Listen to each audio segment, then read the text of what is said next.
Welcome to icon India. ఇవాళ క్లాస్లో మనం రీజనింగ్ సంబంధించి సిలబస్ ఎలా ఉంటుంది, రీజనింగ్ యొక్క ఇంపార్టెన్స్ ప్రతి కాంపిటేటివ్ ఎగ్జామ్లో ఎలా ఉంటుంది అనే దాని గురించి డిస్కస్ చేయబోతున్నాం. సో ఇక్కడ రీజనింగ్ తీసుకుంటే మనం రీజనింగ్ని మెంటల్ ఎబిలిటీ అని కూడా మాట్లాడతాము. సో రైట్, ఇక్కడ మెంటల్ ఎబిలిటీ అని కూడా అంటాం. రైట్, దీని యొక్క ప్రాముఖ్యత మనం చూసినట్లయితే ప్రతి కాంపిటేటివ్ ఎగ్జామ్లో కూడా మనకి రెగ్యులర్గా క్వశ్చన్స్ అనేవి రావడం జరుగుతుంది. ఇక్కడ ముందుగా మనకి గ్రూప్స్ కనుక తీసుకుంటే గ్రూప్స్లో గ్రూప్ 1 అండ్ 2, 3, నెక్స్ట్ గ్రూప్ 4 వీటన్నిట్లలో కూడా మనకి రీజనింగ్ అనేది రెగ్యులర్గా అడుగుతున్న క్వశ్చన్స్, రీజనింగ్ అనే సబ్జెక్టు.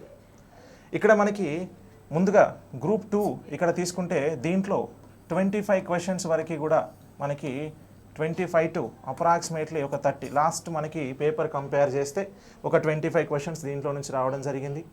అండ్ ఇప్పుడు గ్రూప్ 4లో మేజర్గా తీసుకుంటే మనకి ఇక్కడ 150 క్వశ్చన్స్కి సపరేట్ పేపర్ 2 అనేది ఉంది. దీంట్లో మనకి ఒక 100 క్వశ్చన్స్ వరకు ప్రీవియస్గా మనకి అడగడం జరిగింది రీజనింగ్ నుంచి. సో ఇది మనకి గ్రూప్ 2లో అండ్ గ్రూప్ 4లో. గ్రూప్ 1లో కూడా మనకి మెంటల్ ఎబిలిటీ అని ఒక 50 క్వశ్చన్స్ 50 మార్కులకు గాను మనకి రీజనింగ్ అనేది ఇవ్వడం జరుగుతుంది. అలాగే గ్రూప్ 3లో కూడా ఒక 50 క్వశ్చన్స్ వరకు దీంట్లో రావడం జరుగుతుంది. రైట్, సో ఈ విధంగా మనకి గ్రూప్స్ తీసుకుంటే దీంట్లో వెయిటేజ్ అనేది చాలా ఎక్కువగా ఉంది మనకి. అంటే ప్రతి కాంపిటేటివ్ ఎగ్జామ్లో కూడా మనం చూసుకోవచ్చు రీజనింగ్ యొక్క ఇంపార్టెన్స్. ఇంకా నెక్స్ట్ మనకి ఎస్ఐ అండ్ పీసీ తీసుకున్నట్లయితే ఎస్ఐ పీసీలో మనకి 100 మార్క్స్కి మెయిన్స్లో ఎస్ఐ మెయిన్స్లో ఒక 100 క్వశ్చన్స్ 100 మార్క్స్కి గాను రీజనింగ్ నుంచే ఇవ్వడం జరుగుతుంది. ఎట్ ద సేమ్ టైం ప్రిలిమ్స్లో కూడా మనకి దీని నుంచి క్వశ్చన్స్ అనేవి రెగ్యులర్గా అడుగుతున్నాడు. అండ్ పీసీలో చూస్తే పీసీ మెయిన్స్లో మనకి ఒక 40 క్వశ్చన్స్ వరకు కూడా రీజనింగ్ నుంచి ఈ పీసీ నుంచి అడగడం జరుగుతుంది. సో ఈ విధంగా మనకి ఏ కాంపిటేటివ్ ఎగ్జామ్ తీసుకున్నా ఇప్పుడు స్టేట్ లెవెల్లో మనం తీసుకున్నట్లయితే ప్రతి ఎగ్జామ్లో గ్రూప్స్లో కానీ అండ్ ఎస్ఐపీసీలో ఎగ్జామ్లో కానీ మనకి రెగ్యులర్గా అడుగుతున్న సబ్జెక్టు అండ్ చాలా ఇంపార్టెంట్ ఉన్న కంటెంట్ మనకి ఈ చాప్టర్స్ అవన్నీ కూడా. సో ఇప్పుడు ఒకసారి మనకి రీజనింగ్లో అసలు ఏ విధంగా మనకి సిలబస్ అనేది ఉంటుంది, రీజనింగ్ యొక్క సిలబస్ని ఏ విధంగా బైఫర్గేట్ చేస్తామో ఒకసారి చూసే ప్రయత్నం చేద్దాం. మనకి ముఖ్యంగా ఇక్కడ రీజనింగ్ గురించి మాట్లాడితే రీజనింగ్లో 3 భాగాలుగా మనం బైఫర్గేట్ చేయడం జరుగుతుంది రీజనింగ్ని. మొదటగా దీన్ని వెర్బల్ రీజనింగ్ అని అంటాం, వెర్బల్ రీజనింగ్ అని. నెక్స్ట్ మనకు ఉండేది నాన్ వెర్బల్ రీజనింగ్ అని ఉంటుంది, నాన్ వెర్బల్ రీజనింగ్. దాని తర్వాత మనకి అనలిటికల్ రీజనింగ్ అని ఉంటుంది. Right, so verbal reasoning, non verbal reasoning and analytical reasoning, ఈ విధంగా 3 భాగాలుగా మనం రీజనింగ్ని బైఫర్గేట్ చేస్తాం. ఇప్పుడు వెర్బల్ రీజనింగ్ గురించి మాట్లాడితే మనం ఏదైతే మాట్లాడుతున్నామో, ఏదైతే మాటల ద్వారా చెప్పగలుగుతున్నామో, ఈ మాటల ద్వారా చెప్పే విషయాలన్నింటినీ కూడా వెర్బల్ రీజనింగ్ అని అంటాం. సో మాటల రూపంలో చెప్పేది. సో ఇది మనకి మాటల రూపంలో అని అంటాం.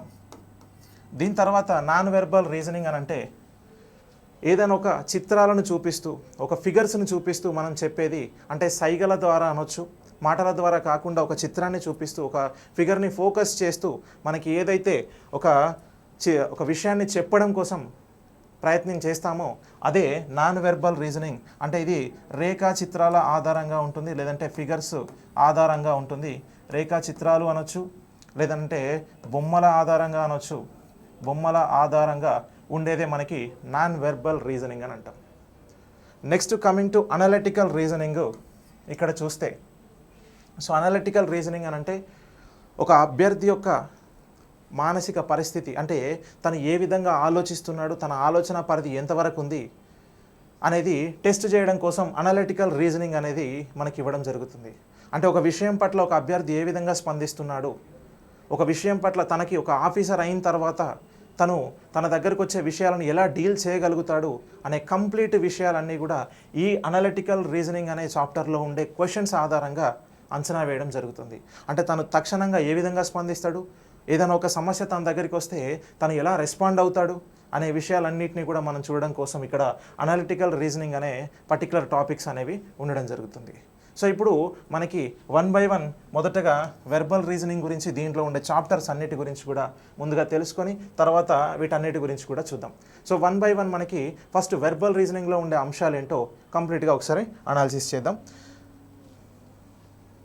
ఇక్కడ మనకి మొదటగా తీసుకుంటే వెర్బల్ రీజనింగ్. సో ఈ వెర్బల్ రీజనింగ్లో ఇక్కడ తీసుకున్న అంశాలు మనం చూస్తే వెర్బల్ ఇది. సో ఈ వెర్బల్ రీజనింగ్లో మనకి మొదటగా ఉన్నది నెంబర్ సిరీస్, తర్వాత లెటర్ సిరీస్, తప్పిపోయిన సంఖ్యను కనుగొనుట, కోడింగ్, డీకోడింగ్, పోలిక పరీక్ష, భిన్న పరీక్ష, నెక్స్ట్ ర్యాంకింగ్ టెస్టు, రక్త సంబంధాలు, దిశాత్మక పరీక్ష, గడియారాలు, క్యాలెండర్, సీటింగ్ అరేంజ్మెంట్, వెన్ చిత్రాలు, సిలాజిజమ్స్ అని ఈ విధంగా కంప్లీట్గా ఒక 14 ఇంపార్టెంట్ చాప్టర్స్ గురించి మనం ఇక్కడ రాసుకోవడం జరిగింది. వీటన్నిటి గురించి మనకి సో ఇప్పుడు ఒక్కొక్కటి అయితే నెంబర్ సిరీస్ యొక్క ప్రాముఖ్యత ఏంటి, అండ్ నెక్స్ట్ లెటర్ సిరీస్, ఇలా ప్రతి దాని యొక్క ప్రాముఖ్యత అండ్ ఎలా మనకి దాంట్లో క్వశ్చన్స్ అడుగుతారు అండ్ దాంట్లో ఉండే మోడల్స్ ఏంటి, మనం ఏం నేర్చుకోవాలి. ఇప్పుడు ఒక పర్టికులర్ నెంబర్ సిరీస్ అని తీసుకున్నట్లయితే నెంబర్ సిరీస్ గురించి మనం తెలుసుకోవాలి అని అంటే మనకేం కావాలి, మనం ఏం నేర్చుకోవాలి ముందుగా అనే విషయాలన్నిటి గురించి కూడా ఇప్పుడు 1 by 1 మనం తెలుసుకుందాం. సో ఫస్ట్ ఒక్కొక్క చాప్టర్ గురించిన బ్రీఫ్ అనాలిసిస్ అనేది చేయడానికి ట్రై చేద్దాం. సో ముందుగా ఇక్కడ మనకి నెంబర్ సిరీస్ అనేది తీసుకున్నాము. ఇక్కడ నెంబర్ సిరీస్ అని మాట్లాడితే నెంబర్స్ గురించి ఓకేనా, అంకెలు లేదా సంఖ్యలు అని అంటాం. అంకెలు లేదా సంఖ్యలు, ఈ అంకెలు లేదా సంఖ్యల గురించిన అంశాలు అండ్ వాటి గురించి ఉన్న మనకి దాన్నే నెంబర్ సిరీస్ అని అంటాం. అంకెలు లేదా సంఖ్యలు అని అంటే ఇవి ఎలా ఉంటాయి మరి అంటే ఒక సిరీస్ రూపంలో ఉంటాయి. అంకెలు లేదా సంఖ్యలు అనేవి ఒక వరుస క్రమంలో ఒక ఆర్డర్లో వస్తాయి. అంటే ఫర్ ఎగ్జాంపుల్ ఇప్పుడు 1, 2, 3, 4 ఇలా తీసుకుంటే ఇవన్నీ కూడా వరుస క్రమంలో ఉన్నాయి కదా. సో ఈ విధంగా ఒక వరుస క్రమం అని అంటాం. ఆ వరుస క్రమం ఆధారంగా ఉంటుంది. సో ఇప్పుడు ఈ సంఖ్యలు లేదా అంకెలు అనేవి ఒక వరుస క్రమంలో వరుస శ్రేణి అని అంటాం, ఒక శ్రేణి రూపంలో ఉంటే అక్కడ మనకి నెక్స్ట్ ఒక 4 లేదా 5, ఒక 6 అట్లా ఒక నెంబర్స్ అంకెలు లేదా సంఖ్యలు ఇచ్చి తర్వాత వచ్చే అంకె ఏంటి, తర్వాత వచ్చే సంఖ్య ఏంటి కనుక్కోండి అని అంటాడు. సో ఇది number series. So number series మనకి చేయాలి అని అంటే మనకు కావాల్సిన ముఖ్యమైన అంశాలు ఏంటి అనేది మనకు తెలియాలి. సో ముఖ్యమైన అంశాలు ఏంటి అని అంటే ఇక్కడ మనకి ఫస్ట్ సంఖ్యల గురించి తెలుసుకోవాలి. కొన్ని సంఖ్యల గురించి మనకి అవగాహన ఉండాలి. సంఖ్యలు, ఈ సంఖ్యలు ఏంటి సార్ మరి అని అంటే ఇక్కడ మనకి ముందుగా సరి సంఖ్యలు, నెక్స్ట్ బేసి సంఖ్యలు అని అంటాం, బేసి సంఖ్యలు, తర్వాత నెక్స్ట్ ప్రధాన సంఖ్యలు,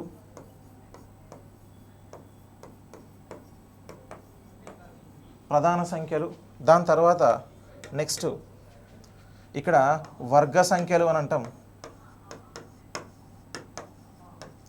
దాని తర్వాత నెక్స్ట్ ఉండేది ఘన సంఖ్యలు అని అంటాం, ఘన సంఖ్యలు. ఇక్కడ మనం చూసుకున్నట్లయితే సరి సంఖ్యలు వీటిని ఈవెన్ నెంబర్స్ అని అంటాం, ఇంగ్లీష్లో అయితే ఈవెన్ నెంబర్స్ అని అంటాం. సో బేసి సంఖ్యలు వీటిని ఆడ్ నెంబర్స్ అని అంటాం. నెక్స్ట్ ఇవి ప్రైమ్ నెంబర్స్, ప్రధాన సంఖ్యలు, తర్వాత స్క్వేర్స్ వీటిని వర్గ సంఖ్యలు అని అంటాం. తర్వాత ఉండేవి క్యూబ్స్ ఓకేనా, సో క్యూబ్ నెంబర్స్.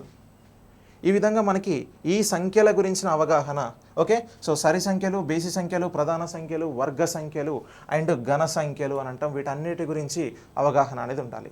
ఇవి ఎందుకు తీసుకుంటాం మరి, వీటన్నిటి గురించిన అవగాహన ఎందుకు అని అంటే మనకి ముఖ్యంగా ఇప్పుడు నెంబర్ సిరీస్ అనే చాప్టర్ తీసుకున్నట్లయితే నెంబర్ సిరీస్లో ప్రతి క్వశ్చన్కి సంబంధించి మనకి 2 అంకెల మధ్యలో కానివ్వండి, 2 సంఖ్యల మధ్యలో కానివ్వండి దానికి మనకి తేడా అనేది ఉంటుంది.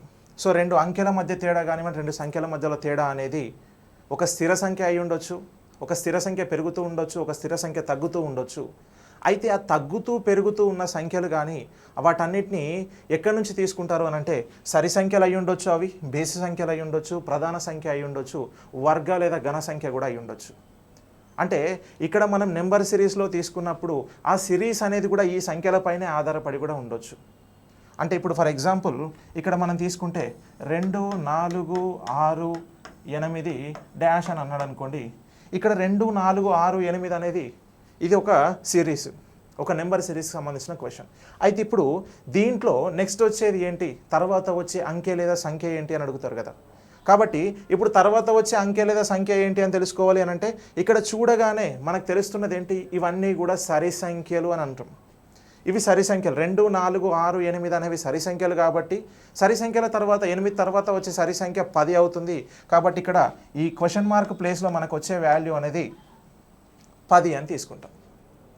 అయితే ఈ విధంగా మనకి నెంబర్ సిరీస్ వస్తుంది. ఇంకొక విషయం ఏంటి అని అంటే ఇక్కడ ఈ రెండింటి మధ్యలో తేడా ఆధారంగా చూస్తే 2కి 4కి మధ్యలో డిఫరెన్స్ ఏంటి అని అంటే ఒక 2 డిఫరెన్స్ ఉంది, 2 పెరిగింది అని చెప్పి తీసుకోవచ్చు. 4కి 6కి మధ్యలో +2 అవుతుంది, ఒక 2 పెరిగిందని తీసుకుంటాం. 6కి 8కి మధ్యలో కూడా ఒక 2 పెరిగింది కాబట్టి +2 అని తీసుకుంటాం. అంటే ఒక స్థిర సంఖ్య అనేది, ఒక స్థిర అంకె అనేది ఇక్కడ పెరుగుతూ వస్తుంది. అంటే 2 అనేది కాన్స్టెంట్ నెంబర్, ఇప్పుడు ప్రతిసారి కూడా 2 రిపీట్ అవుతుంది కాబట్టి 2, 2, 2 అని చెప్పి తీసుకున్నాం. తర్వాత కూడా మనకు రిపీట్ కావాల్సింది +2నే కదా, కాబట్టి 8 + 2 10 అని చెప్పేసి అని అంటాం. రైట్, ఈ విధంగా మనకి నెంబర్ సిరీస్ని చూస్తాం. అయితే ఈ రెండింటి మధ్యలో 2 అంకెల మధ్యలో తేడా అనేది ఈ విధంగా తేడా తీసుకుంటాం. ఈ భేదం రూపంలో, ఓకేనా, 2 అంకెలు లేదా సంఖ్యల మధ్యలో భేదం కానీ అది ఇక్కడ ఉన్న సంఖ్యలు ఏవైనా కావచ్చు, ఏ సంఖ్య ఏ అంకె అయినా కూడా వచ్చే అవకాశం ఉంటుంది. కాబట్టి వీటి గురించిన అవగాహన అనేది మనకి కనుక ఉంటే కంప్లీట్గా మనం క్వశ్చన్స్కి ఆన్సర్ చేయడానికి చాలా చాలా సులువుగా ఉంటుంది.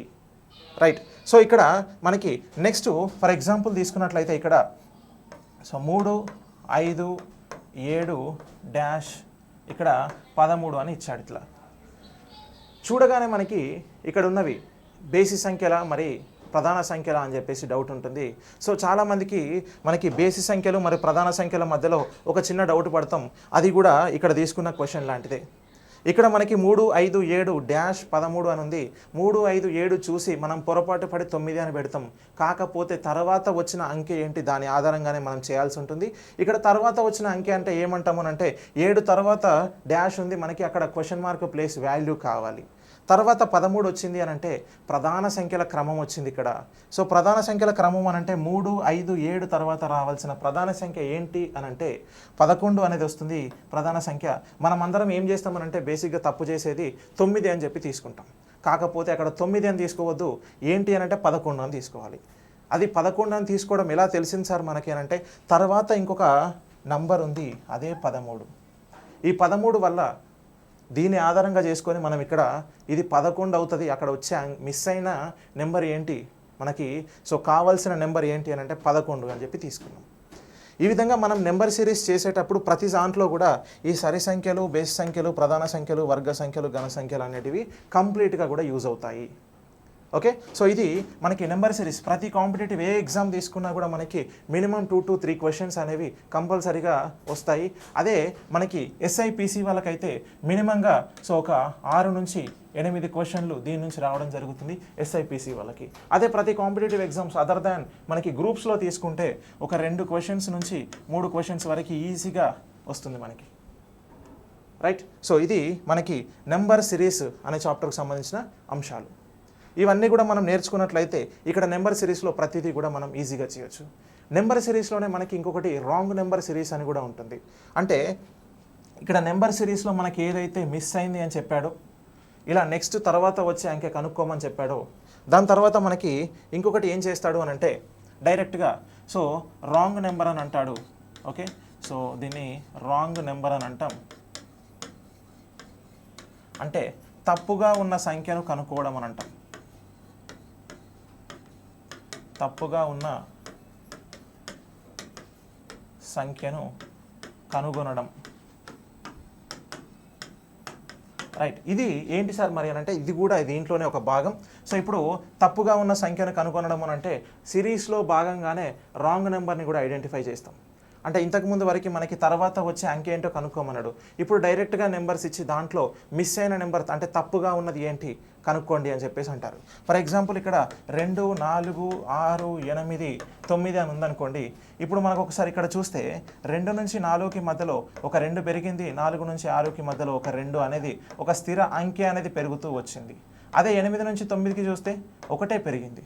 అండ్ ఇంకొకటి ఏంటి అని అంటే డైరెక్ట్ చూడగానే మనం ఐడెంటిఫై చేసేది 2, 4, 6, 8 అనేవి సరి సంఖ్యలు, 9 అనేది బేసి సంఖ్య. కాబట్టి ఇప్పుడు ఈ బేసి సంఖ్య అనేది మనకి తప్పుగా ఉంది, ఈ సిరీస్లో తప్పుగా ఉన్నది ఏంటి అని అంటే అది అని ఐడెంటిఫై చేస్తాం. ఈ విధంగా మనకి తప్పుగా ఉన్న సంఖ్యను కూడా కనుక్కుంటాం. దీన్ని తప్పుగా ఉన్న సంఖ్యను కనుక్కొనడంలో కూడా మనం ఈ సరి సంఖ్యలు, బేసి సంఖ్యలు, ప్రధాన సంఖ్యలు, వర్గ సంఖ్యలు, ఘన సంఖ్యలు వీటన్నిటిని కూడా మనం యూజ్ చేసుకొని వాటన్నిటి ఆధారంగానే మనం ఇక్కడ ఆన్సర్స్ అనేవి చేయడం జరుగుతుంది. అయితే ఇప్పుడు నెంబర్ సిరీస్కి సంబంధించి మనకి నెక్స్ట్ ఏ విధమైన మోడల్స్ అనేవి ఉంటాయి అని అంటే కూడికల ఆధారంగా చేస్తాం మనం. సో క్వశ్చన్స్ అనేవి ఎట్లా చేస్తాం అంటే కూడికల ఆధారంగా కానీ, సో నెక్స్ట్ తీసివేతల ఆధారంగా కానీ, తీసివేతలు ఆధారంగా, నెక్స్ట్ గుణకారం ఆధారంగా, తర్వాత భాగాహారం ఆధారంగా మనం క్వశ్చన్స్ అనేవి చేయడం జరుగుతుంది. అయితే గుణకారం ఇక్కడ తీసుకున్న కూడికలు, తీసివేతలు, గుణకారం, భాగాహారం అంటే ఏంటి సార్ అని అంటే ఒక సిరీస్ వచ్చినప్పుడు ఒక అంకెను కలపడం ద్వారా కానివ్వండి, ఒక సిరీస్లో ఒక అంకెను తీసివేయడం ద్వారా కానివ్వండి, మనకి తర్వాత నెంబర్స్ కనుక వస్తాయి అంటే సిరీస్లో ఫస్ట్ నుంచి లాస్ట్ వరకు ప్రతి అంకెకి ప్రతి సంఖ్యకి ఒక సంబంధం అనేది ఉంటుంది, ఒక రిలేషన్ ఉంటుంది. మొదటి సంఖ్య నుంచి తర్వాత అంకె లేదా సంఖ్య వస్తుంది. కాబట్టి ఈ అంకె లేదా సంఖ్య రావడం అనేది, నెక్స్ట్ నెంబర్ రావడం అనేది ఎలా జరుగుతుంది అని అంటే బేస్డ్ అపాన్ మనకి కూడికలు చేయడం వల్ల కానివ్వండి, లేదంటే గుణకారం చేయడం వల్ల కానివ్వండి, సో తర్వాత తీసివేతలు, ఇక్కడ భాగాహారం అంటే ఒక కాన్స్టెంట్ నెంబర్, ఒక స్థిర సంఖ్యని కలపడం వల్ల కానివ్వచ్చు, తీసివేయడం వల్ల కానివ్వచ్చు, ఏదైనా ఒక అంకెతోని గుణించడం వల్ల కావచ్చు, ఏదైనా ఒక అంకెతో భాగించడం వల్ల కావచ్చు. ఈ విధంగా ఏదో ఒకటి ఇక్కడ తీసుకున్న వాటిల్లో ఈ మ్యాథమెటికల్ ఆపరేషన్స్ అంటాం కదా, సో వీటిలో ఏదో ఒకటి మనం చేస్తూ ఉంటాం నెంబర్ సిరీస్లో ప్రతిసారి కూడా. ఇది చేయడం వల్ల మనకి తర్వాతలే అంకె లేదా సంఖ్య వస్తుంది. ఇవి ముఖ్యంగా ఉండే మోడల్స్ మనకి నెంబర్ సిరీస్కి సంబంధించి. వీటి ఆధారంగానే నెంబర్ సిరీస్ అనేది కంప్లీట్గా మనం చేస్తూ ఉంటాం. ఓకే, సో దీని తర్వాత మనకి నెక్స్ట్ ఉండేది ఒకసారి చూస్తే లెటర్ సిరీస్. నెంబర్ సిరీస్ తర్వాత నెక్స్ట్ ఉండేది లెటర్ సిరీస్ అని అంటాం. ఈ లెటర్ సిరీస్ ఇక్కడ లెటర్ సిరీస్ అన్నాం, పేరులోనే ఉంది లెటర్ సిరీస్. అంటే ఏంటి అని అంటే మనకి ఉన్న ఇంగ్లీష్ ఆల్ఫాబెట్స్ అనేవి తెలుసు అందరికీ కూడా. ఇంగ్లీష్ ఆల్ఫాబెట్స్లో మనకి 26 ఆల్ఫాబెట్స్ ఉంటాయి. ఇంగ్లీష్ ఆల్ఫాబెట్స్ అనేవి ఈ ఇంగ్లీష్ ఆల్ఫాబెట్స్ అనేవి 26 ఉంటాయి మనకి. ఈ 26 ఇంగ్లీష్ ఆల్ఫాబెట్స్లో మనకిప్పుడు వీటి ఆధారంగా చేసుకునే మనం ఇక్కడ లెటర్ సిరీస్లో క్వశ్చన్స్ అనేవి చేస్తాం. ఎలా సార్ అని అంటే మనకి ఏతో మొదలై జెడ్తో ఎండ్ అవుతుంది ఇంగ్లీష్ ఆల్ఫాబెట్స్ అనేవి. సో ఈ ఏతో స్టార్ట్ అయ్యి జెడ్తో ఎండ్ అయ్యే లెటర్స్ అన్నిటిని తీసుకొని మనం ఇక్కడ లెటర్ సిరీస్ అనేది చేస్తాం. ఎలా అడుగుతారు అంటే లెటర్స్ ఆధారంగానే అడుగుతారు. ఇంతకుముందు నెంబర్ సిరీస్ చూసినప్పుడు నెంబర్స్ అన్నీ ఒక సిరీస్ రూపంలో ఎలా అయితే వచ్చాయో ఇక్కడ లెటర్ సిరీస్లో కూడా లెటర్స్ అన్నీ ఒక ఆర్డర్లో వస్తాయి. అంటే 1 by 1 ఒక ఆర్డర్లో వస్తాయి.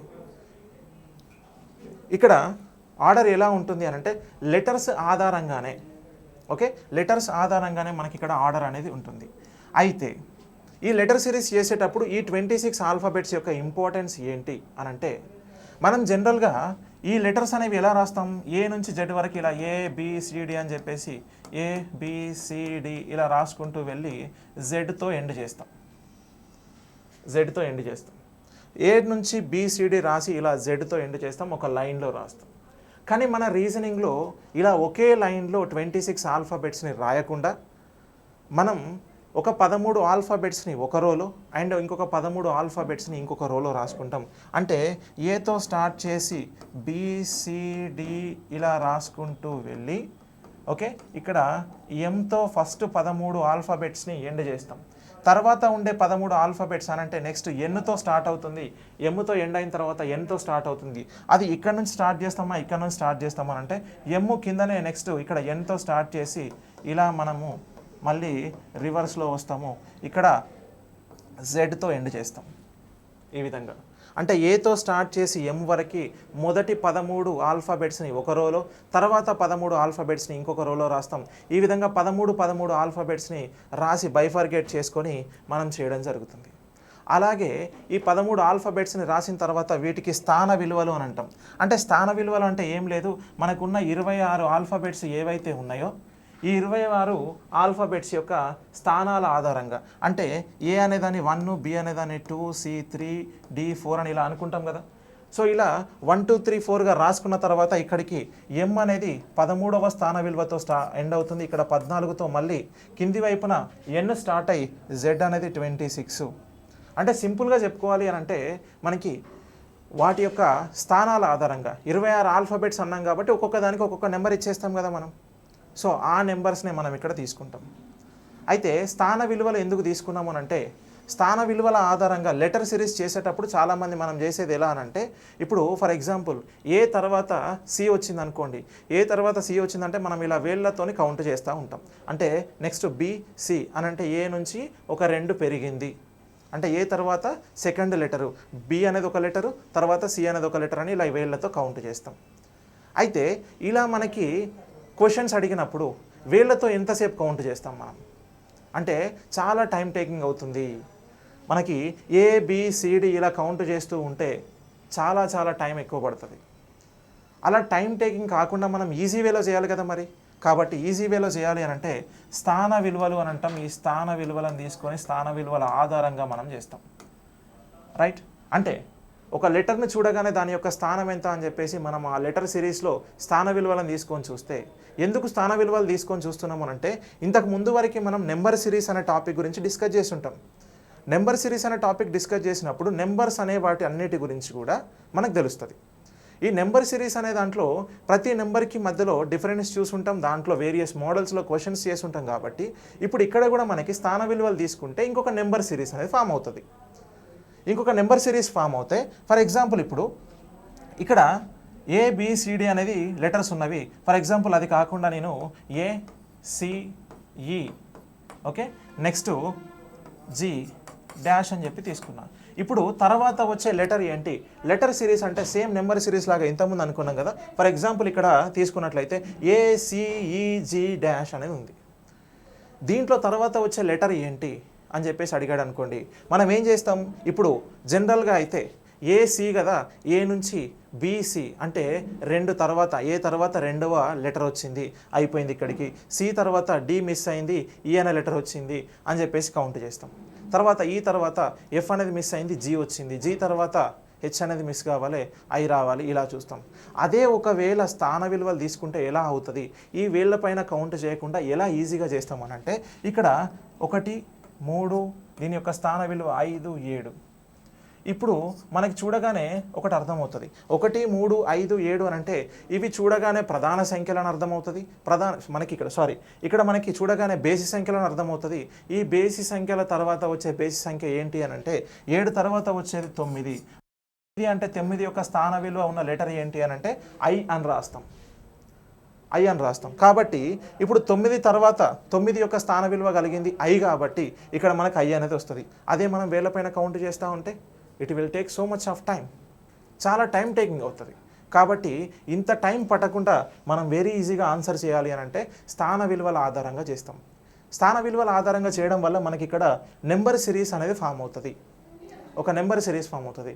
బేసిక్గా మన మైండ్ సెట్ ఎట్లా ఉంటుంది అని అంటే నెంబర్స్ని చూడగానే మనం గుర్తుపడతాం. 18కి ముందున్న లెటర్ ఏంటి అని అంటే 18 కంటే ముందున్న లెటరు 17 అని చెప్తాం. 18 తర్వాత లెటర్ ఏంటి అని అంటే 19 అని చెప్తాం. అదే జీకి ముందున్న లెటర్ ఏంటి అని అంటే మనం ఏ నుంచి కౌంట్ చేయాల్సి వస్తుంది. జీకి ముందున్న లెటర్ అంటే నెక్స్ట్ మనకి మైండ్లో రాదు వెంటనే. కాబట్టి సో జీకి ముందున్న లెటర్ అని ఏంటి అని అంటే మనం ఎఫ్ అని ఇమీడియట్గా చెప్పలేం, జీ తర్వాత ఉండేది హెచ్ అని ఇమీడియట్గా చెప్పడం కొద్దిగా కష్టం అవుతుంది. అదే ఒకవేళ కనుక స్థాన విలువలు తీసుకొని చేస్తే వాటి యొక్క స్థాన విలువలు అర్థమవుతాయి. మనం ఇలా ఫస్ట్ 13 ఆల్ఫాబెట్స్ని ఒక రోలో, తర్వాత 13 ఆల్ఫాబెట్స్ని ఇంకొక రోలో రాస్తున్నాం. కాబట్టి ఈ విధంగా రాయడం వల్ల మనకి వీటిని చూసుకొని లేదంటే డైరెక్ట్గా కూడా మనం ఆన్సర్స్ అనేవి పెట్టేయచ్చు. ఇది మనకి లెటర్ సిరీస్కి సంబంధించిన అంశాలు. సో ఈ విధంగా మనం లెటర్స్ని బైఫర్గేట్ చేసుకొని వీటి స్థాన విలువ ఆధారంగా లెటర్ సిరీస్ అనేది చేయడం జరుగుతుంది. సో లెటర్ సిరీస్లో భాగంగానే మనకి ఇంకొకటి ఏంటి అని అంటే రిపీటెడ్ లెటర్స్ అని కూడా ఇంకొకటి ఉంటుంది. దాంట్లో ఈ లెటర్ సిరీస్లో సింగిల్ లెటర్ అంటే ఒకే లెటర్తో చేయడం, సింగిల్ లెటర్ అని అంటాం, ఒకే లెటర్తో వస్తుంది. నెక్స్ట్ డబల్ లెటర్ అంటే 2 లెటర్స్తో ఉండే మోడల్ ఉంటుంది, 2 లెటర్స్ అంటాం. నెక్స్ట్ 3 లెటర్స్తో ఉండేది, రైట్, 3 లెటర్స్ అంటే single letter combination, double letter combination, triple letter combination అని అంటాం. సో ఈ 3 లెటర్స్ కాంబినేషన్లో మనకి ఈ లెటర్ సిరీస్ అనే చాప్టర్లో క్వశ్చన్స్ అనేవి డిస్కస్ చేస్తాం. అండ్ దీంట్లో భాగంగానే మనకి రిపీటెడ్ లెటర్స్ అని ఉంటుంది, ఇంకొకటి రిపీటెడ్ లెటర్ సిరీస్ అని ఉంటుంది. ఈ రిపీటెడ్ లెటర్ సిరీస్ అంటే ఏంటి అని అంటే లెటర్స్ అనేవి రిపీటెడ్గా అవుతాయి మనకి. సో రిపీటెడ్ లెటర్స్ అనేవి ఉంటాయి. రిపీటెడ్ లెటర్స్ అని అంటే ఒక లెటర్ అనేది రిపీటెడ్గా వస్తుంది. ఆ రిపీటెడ్ లెటర్ సిరీస్ అనేది కూడా మనకి దీనిలో చాలా important. So for example A dash, so C dash B dash A B dash అని ఇలా ఇస్తాడు. ఇది రిపీటెడ్ లెటర్స్ సంబంధించి. సో ఇలాంటి క్వశ్చన్స్ కూడా మనకి రిపీటెడ్, దీన్ని మనం సాల్వ్ చేయాల్సి ఉంటుంది. సో ఇలా మనకి రిపీటెడ్ లెటర్స్ అనేవి సిరీస్ సంబంధించి ఈ సిరీస్ కూడా మనకి ఈ లెటర్ సిరీస్లోనే అడగడం జరుగుతుంది. ఈ విధంగా మనకి మోడల్స్ అండ్ మనం చేసే విధానం లెటర్ సిరీస్లో వచ్చేవన్నీ కూడా ఇక్కడ మనం తీసుకున్నాం, రైట్. సో ఇది లెటర్ సిరీస్ సంబంధించిన అంశం. దీని తర్వాత నెక్స్ట్ మనకి ఉన్నది ఏంటి అని అంటే, సో ముందుగా దాని తర్వాత కోడింగ్ డీకోడింగ్ అనే దాని గురించి ఒకసారి మనం డిస్కస్ చేయాలి. కోడింగ్ డీకోడింగ్ అనేది ఏంటి అని అంటే, ఈ కోడింగ్ డీకోడింగ్ అనేది కూడా లెటర్స్ పైనే బేస్ అయి ఉంటుంది, లెటర్స్ పైనే ఆధారపడి ఉంటుంది. ఇంతకుముందు వరకు కూడా మనం లెటర్స్ అనే దాని గురించి డిస్కస్ చేస్తున్నాం. లెటర్స్ అనే దాంట్లో మనకి ఇక్కడ 26 ఆల్ఫాబెట్స్ ఏవైతే ఇంగ్లీష్ ఆల్ఫాబెట్స్ ఉన్నాయో వీటి ఆధారంగా మనం చేసినాం కదా. సేమ్ అదే ఆల్ఫాబెట్స్ని తీసుకొని ఇక్కడ కోడింగ్ డీకోడింగ్ అనే చాప్టర్లో కూడా డిస్కస్ చేస్తాం.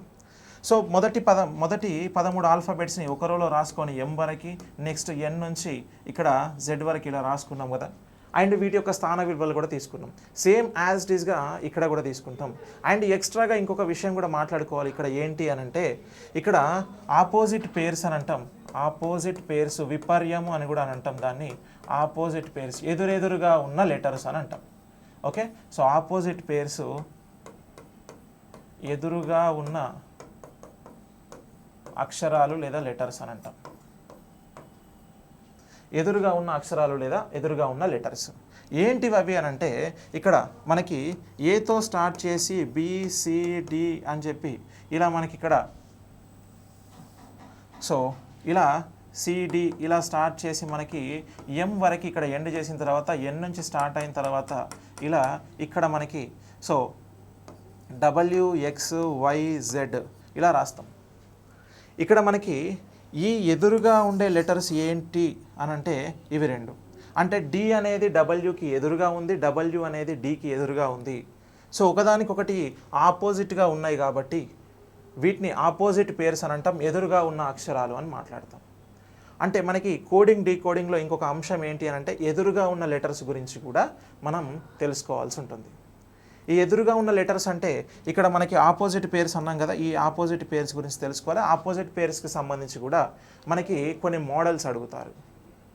ఈ ఆపోజిట్ పేర్స్ ఎట్లా గుర్తుండాలి అని అంటే, డైరెక్ట్గా ఇలా మొదటి 13 ఆల్ఫాబెట్స్ని ఒక రోలో, తర్వాత 13 ఆల్ఫాబెట్స్ని ఒక రోలో రాసుకొని చేయొచ్చు. డైరెక్ట్గా కూడా గుర్తుంచుకునే విధంగా ఈజీగా ట్రిక్స్ ప్లే చేస్తాం మనం. ఫర్ ఎగ్జాంపుల్ ఇప్పుడు డి అనేది డబ్ల్యూకి ఆపోజిట్లో ఉంది, డబ్ల్యూ అనేది డికి ఆపోజిట్లో ఉంది అని అంటే, ఒకదానికొకటి ఆపోజిట్లో ఉంది అని ఎలా తెలుసుకోవాలి సార్ అని అంటే, మనం సింపుల్ ట్రిక్స్ మనకి నచ్చినట్టుగా మన ఓన్ వేలో ఇప్పుడు గుర్తుపెట్టుకోవడం అని అంటే ఏదో పర్టికులర్గా ఒక ఈక్వేషన్ గుర్తుపెట్టుకున్నట్టు కాకుండా సింపుల్ వేలో మనం గుర్తుపెట్టుకోగలగాలి. ఇన్ జనరల్ వేలో మనం గుర్తుపెట్టుకొని దాన్ని ఎగ్జామ్ టైంలో ఎగ్జాక్ట్గా మనం ఆన్సర్ చేసే విధంగా ఉండాలి. అంటే ఇక్కడ మనకి నచ్చినట్టుగా ఒకటి అనుకుంటున్నాం అంటే డీని ఒక కోడ్ వర్డ్తో తీసుకొని డబ్ల్యూని కూడా ఒక కోడ్ వర్డ్తో తీసుకుంటున్నాం. ఇక్కడ డి ఫర్ నేను ఏమంటున్నా అంటే, మనకి ఫేమస్ క్రికెటర్ ఉంటాడు, ఇంతకుముందు మనకి ఇప్పుడు ఐపీఎల్ జరుగుతున్నప్పుడు మనకి ఇక్కడ సన్ రైజర్స్ అనే ఒక టీం ఉంది, మన హైదరాబాద్ టీం. దానికి ఇంతకుముందు ఒక కెప్టెన్ ఉండే, ఆయన డేవిడ్ వార్నర్ అనే వ్యక్తి. సో ఆయన తీసుకుంటున్నా, ఇక్కడ డి ఫర్ డేవిడ్ అని చెప్పి రాసుకుంటున్నా, తర్వాత డబ్ల్యూ ఫర్ వార్నర్ అని చెప్పి రాసుకుంటున్నా నేను. ఎందుకంటే నాకు ఈజీగా ఉన్న పేరు ఏంటి అని అంటే ఆ పేరు. కాబట్టి డీలో ఒక పదం ఉంది, డబ్ల్యూలో ఒక పదం. అంటే ఇక్కడ డేవిడ్ అని అంటే డీతో స్టార్ట్ అవుతుంది, వార్నర్ అంటే డబ్ల్యూతో స్టార్ట్ అయింది. కాబట్టి నేను ఆ పదం యూజ్ చేసుకుంటున్నా, ఆ పేరును యూజ్ చేసుకుంటున్నా. అంటే ఈజీ వేలో మనం గుర్తుపెట్టుకోవచ్చు. నెక్స్ట్ జనరల్గా మనకు అందరికీ తెలుసు ఐ అని అంటాం. I is opposite. ఒకవేళ ఐ అనేది దేనికి ఆపోజిట్లో ఉంది అని అంటే ఆర్కి ఆపోజిట్ ఉంది అని చెప్పేసి అంటాం. అంటే ఇది ఎలా గుర్తుపెట్టుకోవాలి సార్ అని అంటే సింపుల్గా ఐ అని అంటే ఇండియన్, ఆర్ ఫర్ రైల్వేస్ అని అంటాం, రైల్వేస్ అని అంటాం. Okay right. I for Indian, R for railways. అంటే ఇండియన్లో ఐ ఉంది, రైల్వేస్లో ఆర్ ఉంది. కాబట్టి సో ఒకదానికొకటి ఆపోజిట్లో ఉంటాయి. సింపుల్గా ఇలా గుర్తుపెట్టుకోవచ్చు. చాలా చాలా ఈజీగా మనం ఆన్సర్స్ అనేవి చేయొచ్చు. సో ఇది మనకి ముఖ్యంగా కావాల్సింది కోడింగ్ డీకోడింగ్ అనే క్వశ్చన్స్ చేసేటప్పుడు కోడింగ్ డీకోడింగ్లో మనకు కావాల్సిన ముందుగా అసలు కోడింగ్ డీకోడింగ్ చేయాలంటే మనకి తెలుసుకోవాల్సిన అంశాలు ఏంటి అని అంటే ఈ అంశాల గురించి తెలుసుకోవాలి. ఒకటి లెటర్స్ గురించి, మొదటి 13 ఆల్ఫాబెట్స్ని ఒక రోలో రాసుకొని నెక్స్ట్ 13 ఆల్ఫాబెట్స్ని ఇంకొక రోలో రాసుకోవడం అనేది. దాని తర్వాత ఆపోజిట్ పేర్స్ అనేది కూడా మనకి ఇంపార్టెంట్. ఆపోజిట్ పేర్స్ గురించి కూడా తెలుసుకోవాలి మనం. రైట్. ఇప్పుడు దీని తర్వాత ఇంకొకటి ఏంటి అని అంటే మనకి ఈ కోడింగ్ డీకోడింగ్లో ఉండే మోడల్స్ ఏంటి, మరి మోడల్స్ గురించి కూడా ఒక అవగాహన ఉండాలి కదా.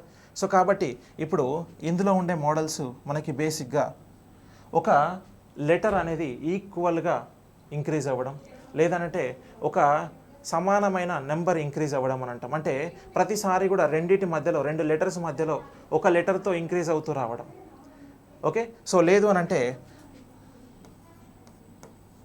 సమానంగా ఒక లెటర్, ఓకేనా, ఒక లెటర్ పెరుగుతూ ఉండడం, లేదంటే అదే డిఫరెన్స్లో రావడం. ఒక లెటర్కి మధ్యలో ఒక లెటర్ తప్పిపోవడం. నెక్స్ట్ దీని తర్వాత ఆరోహణ క్రమం లేదంటే అవరోహణ క్రమం అని అంటాం. సో నెక్స్ట్ ఆరోహణ లేదా అవరోహణ క్రమంలో లెటర్ సిరీస్ అనేది రావడం. తర్వాత ఇంకొకటి 3 అంతర్గత మార్పులు అని అంటాం. అంతర్గత మార్పులు అంటే ఇంటర్నల్ చేంజ్ అని అంటాం, అంతర్గత మార్పులు. సో దీనికి సంబంధించి మనకు మోడల్ ఉంటుంది. నెక్స్ట్ సో రివర్స్లో, ఓకే, రివర్స్ ఫార్మాట్ కూడా ఉంటుంది. రివర్స్ ఫార్మాట్, రివర్స్ అని అంటాం. దాని తర్వాత నెక్స్ట్ ఉండేది ఏంటి అని అంటే ఈ ఆపోజిట్ పేర్స్ గురించి ఉంటుంది. ఆపోజిట్ పేర్స్ అని అంటాం, ఆపోజిట్ పేర్స్. సో ఈ విధంగా ఇక్కడున్న 5 ఏవైతే మోడల్స్ ఉన్నాయో ఈ 5 మోడల్స్ గురించి కూడా మనం కోడింగ్ డీకోడింగ్లో డిస్కస్ చేస్తూ ఉంటాం. సో వీటన్నిటి గురించి డిస్కస్ చేసిన తర్వాత ఇక్కడ మనకి సో ఫర్ ఎగ్జాంపుల్ జనరల్గా ఒక మనకి క్వశ్చన్ చూసినట్లయితే ఇక్కడ APPLE యాపిల్ అనేది ఏ విధంగా కోడ్ చేసిండు అని అంటే BQQ, ఓకే. సో నెక్స్ట్ MFగా కోడ్ చేసినట్లయితే ఓకే బనానాని ఏ విధంగా కోడ్ చేస్తాడు అని అంటాడు. BANANA బనానాని ఏ విధంగా కోడ్ చేస్తున్నాడు. ఇక్కడ యాపిల్ అనేదాన్ని BQQMFగా కోడ్ చేసినట్లయితే ఇక్కడ బనానాని ఏ విధంగా కోడ్ చేస్తున్నాడు అని అడుగుతాడు. అంటే సింపుల్గా మనం ఎలా చేస్తాము అంటే ఇక్కడ కూడా స్థాన విలువల ఆధారంగానే చేస్తాం కదా. సో స్థాన విలువలు తీసుకుంటే చాలా ఈజీగా ఉంటుంది అనుకున్నాం. ఇక్కడ స్థాన విలువలు తీసుకొని చేయొచ్చు. ఒకవేళ ఇక్కడ ఉన్నది మనకి నియర్ బై వాల్యూస్ కనుక ఉంటే, అంటే నియర్ బై లెటర్స్ ఉంటే డైరెక్ట్గా కూడా చేయొచ్చు. ఇక్కడ ఏ ఉంది, ఏకి అంటే మొదటి లెటర్ నుంచి ఇక్కడికి చూస్తున్నాం కదా, ఏ నుంచి ఫస్ట్ లెటర్ ఇక్కడున్న పదంలో ఈ పదాన్ని ఈ విధంగా కోడ్ చేశాడు. ఈ పదంలో ఉన్న ఫస్ట్ లెటర్కి అక్కడ కోడెడ్లో ఉన్న ఫస్ట్ లెటర్కి మనం కంపేర్ చేస్తున్నాం. ఈ కంపారిజన్ చేసినప్పుడు ఏకి బీకి కంపారిజన్ చూస్తున్నాం. A to B చూసినప్పుడు ఇప్పుడు ఇక్కడ నుంచి ఇక్కడికి ఒక లెటర్ అనేది పెరిగింది. సో ఓకే, అంటే ఏ తర్వాత వచ్చే ఇమీడియట్ లెటర్. P నుంచి చూస్తే తర్వాత Q వస్తుంది. P తర్వాత ఇమీడియట్గా వచ్చే లెటర్. నెక్స్ట్ P ఉంది, P తర్వాత ఇమీడియట్గా వచ్చే లెటర్ Q. సో కాబట్టి అలా రాశాడు. ఇక్కడ L ఉంది, L నుంచి M చూస్తున్నాం. L తర్వాత వచ్చే ఇమీడియట్ లెటర్ ఏంటి అని అంటే M అవుతుంది. దాని తర్వాత ఈ నుంచి చూస్తే F అవుతుంది. ఈ తర్వాత నెక్స్ట్ వచ్చేది F. అంటే తర్వాత వచ్చే ప్రతి లెటర్ అనేది ఇక్కడ చూపిస్తున్నాం. అదే ఇప్పుడు బనానాకి ఏ విధంగా కోడ్ చేస్తామనంటే బనానాలో B తర్వాత వచ్చే నెక్స్ట్ లెటర్ C వస్తుంది. ఏ తర్వాత నెక్స్ట్ వచ్చేది లెటర్ B. N తర్వాత నెక్స్ట్ వచ్చే లెటరు ఇక్కడ O వస్తుంది. ఏ తర్వాత మళ్ళీ ఇక్కడ B. N తర్వాత O. ఏ తర్వాత బి. అంటే బనానా ఏ విధంగా కోడ్ చేస్తాము ఇక్కడ అంటే CBOBOB అని చెప్పేసి కోడ్ చేస్తున్నాము. అయితే ఇక్కడ ఏదైతే లాజిక్ ఉంటుందో అదే లాజిక్ని ఇక్కడ అప్లై చేసి మనం చేస్తాం. సో ఈ విధంగా మనకి నెంబర్ సిరీస్లో బేసిక్ క్వశ్చన్, ఇది basic level of question. So ఇంకా చాలా మోడల్స్ ఇవన్నిటి గురించి కూడా మనం రెగ్యులర్ క్లాసెస్లో తెలుసుకుంటాం. Okay right. ఈ విధంగా మనకి మనం చేయడం జరుగుతుంది. దాని తర్వాత నెక్స్ట్ ఇక్కడ కోడింగ్ డీకోడింగ్లో మనకు ఉండేవి మోడల్స్ ఏ విధంగా ఉంటాయి అని అంటే, so letter to letter coding అని అంటాం. అంటే పదాల నుంచి పదాలకి కోడింగ్, పదాల నుంచి ఓకే, సో పదాలకు కోడింగ్ అని అంటాం. అంటే దీన్నే లెటర్ టు లెటర్ కోడింగ్ అని అంటాం. Next letter to number coding అని అంటాం. Letter to number coding, letter to number coding అని చెప్పి. Next number to letter coding, number నుంచి కూడా లెటర్కు కోడ్ చేస్తాం, లెటర్కి కోడ్ చేస్తాం. ఈ విధంగా మనకి మోడల్స్ అనేవి ఉండడం జరుగుతుంది. వీటన్నిటి గురించి కూడా మనకి ప్రతి దాంట్లో కూడా ఈ లెటర్ సిరీస్లో ఇంతకుముందు మనం ఏదైతే చేసినామో ఓకే, సో ఇక్కడ కోడింగ్ డీకోడింగ్లో మనకు కావాల్సిన అంశాలు ఏవనుకున్నామో ఇవన్నీ కూడా మనకి యూజ్ అవుతాయి. వీటన్నిటి గురించి కూడా మనకు అవగాహన ఉండాలి. రైట్. సో దాని తర్వాత నెక్స్ట్ ఇంకొకటి చూద్దాం. ఇక్కడ దానికంటే ముందు తప్పిపోయిన సంఖ్యను కనుగొనడం అని చెప్పేసి ఒకటి ఉంది. మిస్సింగ్ నెంబర్స్ లేదంటే మిస్సింగ్ క్యారెక్టర్స్ అని కూడా అని అంటాం. ఈ మిస్సింగ్ నెంబర్స్, మిస్సింగ్ క్యారెక్టర్ అనే చాప్టర్ కూడా గురించి ఒకసారి తెలుసుకుంటే ఇది కూడా నంబర్ సిరీస్కి రిలేటెడ్గా ఉంటుంది. నంబర్ సిరీస్కి రిలేటెడ్గా ఉంటుంది. ఇక్కడ నెంబర్ సిరీస్కి రిలేటెడ్గా ఎందుకు ఉంటుంది అని అంటే ఇక్కడ కూడా సంఖ్యనే కనుక్కుంటున్నాం. ఇక్కడ మనం తర్వాత వచ్చే సంఖ్యను కనుక్కుంటున్నాం. ఇక్కడ మిస్ అయిన సంఖ్య, ఏదైతే తప్పిపోయిన సంఖ్య ఉంటుందో దాన్ని కనుక్కుంటాం. ఇక్కడ తప్పిపోయిన సంఖ్యను చేయాలంటే నెంబర్ సిరీస్లో మనం ఏవైతే అనుకున్నామో సరి సంఖ్యలు, నెక్స్ట్ బేసి సంఖ్యలు, ఆ సంఖ్యలన్నీ కూడా ఇక్కడ కూడా యూజ్ అవుతాయి. ఇక్కడ కూడా వాటి అన్నిటి ఇంపార్టెన్స్ అనేది ఉంటుంది. ప్రధాన సంఖ్యలు నెక్స్ట్ మనకి ఇక్కడ వర్గ మరియు ఘన సంఖ్యలు ఏవైతే ఉన్నాయో ఇవి కూడా మనకి చాలా ఇంపార్టెంట్. వీటన్నిటి గురించి, ఈ సంఖ్యల గురించి మొత్తంగా చూసే ఇక్కడ నెంబర్ సిరీస్లో ఎలా అయితే చేశామో తప్పిపోయిన సంఖ్యను, మిస్సింగ్ నెంబర్స్ కనుగొనటంలో కూడా మనం సేమ్ అదే విధంగా చేస్తాం. అయితే దీనికి డిఫరెన్స్ ఏంటి అని అంటే ఇక్కడ మనకి రేఖాచిత్రాల ఆధారంగా మనకి క్వశ్చన్స్ అనేవి వస్తాయి. రేఖాచిత్రాల ఆధారంగా అంటే ఏంటి అని అంటే అది త్రిభుజం ఆధారంగా కావచ్చు, ఒక వృత్తాకారం కావచ్చు, ఒక చతురస్రాకారం కావచ్చు, ఒక దీర్ఘ చతురస్రాకారం కావచ్చు. ఇలా రేఖాచిత్రాలు అంటే ఫిగర్ బేస్డ్గా మనకి ఈ తప్పిపోయిన సంఖ్యను కనుగొనడం అనేది వస్తుంది. ఫర్ ఎగ్జాంపుల్ ఇప్పుడు ఇక్కడ ఒక వృత్తాకారంగా తీసుకుంటే ఈ వృత్తాన్ని ఏం చేస్తాడు అని అంటే ఒక 4 భాగాలుగా విడగొడతాడు. 4 భాగాలుగా విడగొట్టి ఇక్కడ ఏమంటాడు అని అంటే ఇక్కడ 4, ఇక్కడ 9, ఇక్కడ 16 అని ఇచ్చిండు, ఇక్కడ క్వశ్చన్ మార్క్ అని ఇలా ఇచ్చాడు.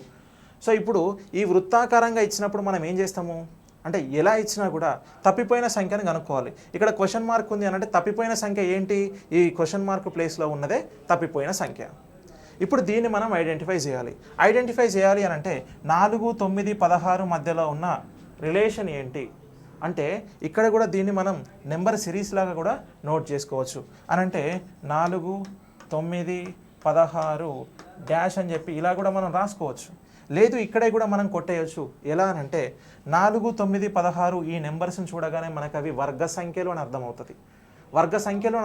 కాబట్టి ఇక్కడ ఉండేది మనకి 2 స్క్వైర్ 4 అవుతుంది, 3 స్క్వైర్ 9 అవుతుంది. ఇక్కడ 16 అంటే 4 స్క్వైర్ అవుతుంది. 2 స్క్వైర్ 3 స్క్వైర్ 4 స్క్వైర్. నెక్స్ట్ రావాల్సిన వర్గ సంఖ్య ఏంటి, ఇక్కడ ఉన్నవి న్యాచురల్ నెంబర్, సహజ సంఖ్యలు కదా. 2, 3, 4 అనేవి వరుసగా వచ్చే సహజ సంఖ్యలు. ఈ వరుసగా వచ్చే సహజ సంఖ్యల తర్వాత నెక్స్ట్ వచ్చేది ఏంటి అని అంటే 5 వస్తుంది, 5 స్క్వైర్ అని అంటాం. 5 వస్తుంది, 5 స్క్వైర్ అంటే 5 స్క్వైర్ యొక్క వాల్యూ ఏమవుతుంది అని అంటే 25 అవుతుంది. ఇక్కడ మనకి మిస్ అయిన నెంబర్ ఏంటి అని అంటే 25 అని రాస్తాం ఈ విధంగా. సో ఇది మనకి రేఖాచిత్రాల ఆధారంగా అంటే వృత్తాకారం రావచ్చు, త్రిభుజం రావచ్చు, ఓకే. సో చతురస్రం రావచ్చు మనకి, లేదంటే దీర్ఘ చతురస్రం కూడా రావచ్చు. ఏ ఆకారంలో ఇచ్చినా కూడా మనకి క్వశ్చన్స్ చేసే విధానం అయితే సేమ్ ఉంటుంది. వీటన్నిటి ఆధారంగానే చేస్తాం. అండ్ ఇక్కడ కూడా మనం చేయాలి అని అంటే సరి సంఖ్యలు, బేస్ సంఖ్యలు, ప్రధాన సంఖ్యలు, వర్గ ఘన సంఖ్యల ఆధారంగా అండ్ ఆల్సో మనం అక్కడ ఏదైతే నెంబర్ సిరీస్లో చూసినామో కూడికల ఆధారంగా అనుకున్నాం, తీసివేతల ఆధారంగా అనుకున్నాం, అండ్ నెక్స్ట్ గుణకారం ఆధారంగా, భాగాహారం ఆధారంగా 4 మ్యాథమెటికల్ ఆపరేషన్స్ని యూజ్ చేసి మనం చేస్తున్నాం అనుకున్నాం. సేమ్ ఇక్కడ కూడా అలానే చేయాలి. అంటే ఒక సంఖ్య నుంచి ఒక సంఖ్యను తీసేయడం వలన వస్తుందా నెక్స్ట్ వచ్చే అంకె లేదా సంఖ్య అనేది. అంటే ఈ విధంగా ఒక వరుస క్రమాన్ని ఎలా అయితే చేస్తామో సేమ్ అదే విధంగా ఇక్కడ కూడా చేయడం జరుగుతుంది. సో 1 by 1 మనం చేయాల్సి ఉంటుంది. ఇక్కడ వీటి ఆధారంగా వీటిని బేస్ చేసుకునే మనం ఇక్కడ రేఖాచిత్రాల ఆధారంగా తప్పిపోయిన సంఖ్యను కనుక్కుంటాం. అలాగే తప్పిపోయిన సంఖ్యను కనుగొనడం తర్వాత దీంట్లోనే ఇంకొకటి ఏముంటుంది అని అంటే మిస్సింగ్ క్యారెక్టర్ అని ఉంటుంది. మిస్సింగ్ క్యారెక్టర్ అని అంటే తప్పిపోయిన లెటర్ని కనుక్కోవడం. క్యారెక్టర్ అని అంటే లెటర్స్ అని అంటాం కదా. సో లెటర్స్ కాంబినేషన్లో నెంబర్స్తో పాటు లెటర్స్ కూడా కాంబినేషన్ అనేది వస్తుంది. సో లెటర్స్ అండ్ నెంబర్స్ కాంబినేషన్లో కూడా ఉంటుంది. దాని గురించి కూడా ఇక్కడ మనం తీసుకుంటాం. అయితే ఇక్కడ మనకి లెటర్స్ ఇంతకుముందు మనము లెటర్ సిరీస్ అండ్ కోడింగ్ డీకోడింగ్లో లెటర్స్ని ఎలా చేయాలి, స్థాన విలువలు తీసుకొని చేస్తాము అని అనుకున్నట్టుగానే ఇక్కడ కూడా లెటర్స్ వచ్చినప్పుడు, క్యారెక్టర్స్ వచ్చినప్పుడు ఆ మిస్ అయిన క్యారెక్టర్ ఏంటి దాన్ని కనుగొనేటప్పుడు ఒకదానికొకటి ఇంటర్లింకప్గా మనం వాటి యొక్క స్థాన విలువల ఆధారంగానే చేయడం జరుగుతుందండి. ఓకే, సో ఈ విధంగా మనకి తప్పిపోయిన సంఖ్యను కనుగొనడం అనే చాప్టర్ గురించి తెలుసుకుంటాం. తర్వాత నెక్స్ట్ ఇంకొకటి తీసుకుందాం. ఇక్కడ 1 by 1 మనం ప్రతి చాప్టర్ గురించి ఒక అనాలిసిస్ అనేది చేసుకుంటున్నాం ఇక్కడ. రైట్.